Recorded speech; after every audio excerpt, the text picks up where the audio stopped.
Hello everyone and welcome back. In today's video I have some pretty exciting news on the Taken King and the Dreadnought that just got released yesterday in Bungie's weekly update. So let's go ahead and get right into this video. I'm just going to break down the most important information in these two updates, and if you want to see the full list of updates and changes, be sure to check out the description. I will leave a link to the full patch notes in the description, so definitely check that out if you're interested. But anyways, let's go ahead and get into the first major change. So first off, we do have a bunch of changes coming to the weekly Nightfalls in Destiny. So the Nightfall now requires level 40, and you will also have to beat the Taken King story in order to do any of the new Nightfalls. Also, wiping or dying will no longer return you to orbit, and you can now be revived once going down after 30 seconds. They've also removed the weekly Nightfall buff that you get for completing it because they didn't want people having to rush and complete all three of their Nightfalls right at 5 AM. right when the Nightfalls came out, so they said they removed it until they figure out a better way to give you this buff. Now let's get into the changes coming to the weekly heroic strike. So first off, all the weekly heroic strikes will now require level 40, and they've also completely removed the weekly heroic strike and replaced it with a heroic strike playlist. So instead of getting rewards, accounts will now receive legendary marks for completing the first 3 weekly strikes.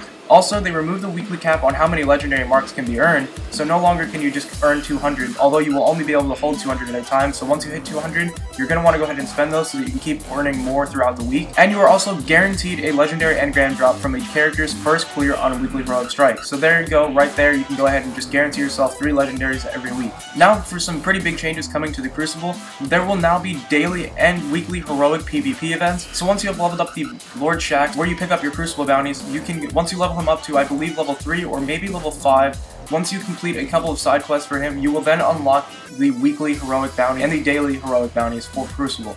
Now these bounties are said to give Nightfall-like rewards, but will most likely take about the entire week to complete. Now there is also no mention on whether or not we will be able to run these weekly PvP events on all 3 characters, but I would imagine it will be the same as the Nightfalls. So I think this is pretty awesome that now PvP players can get their very own weekly events, and they can get some of the very own rewards that you could get from only playing PvE. So I think this is really great balance to the game now, that you can actually just be solely a PvP player or solely a PvE player and still be on about the same level as everyone else. So it is unaware whether or not we will need to beat the story or the raid to unlock any of these events. Now there is a little side note at the bottom here that is very interesting that says, Oryx lies between you and these challenges. You'll need to survive his wrath to partake in the new endgame. It's a little bit up in the air whether or not we will need to complete the raid or the story in order to unlock these events, but we do know for sure that we will need to be at least level 40.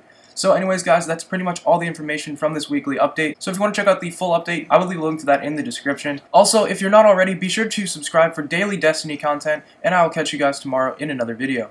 Peace.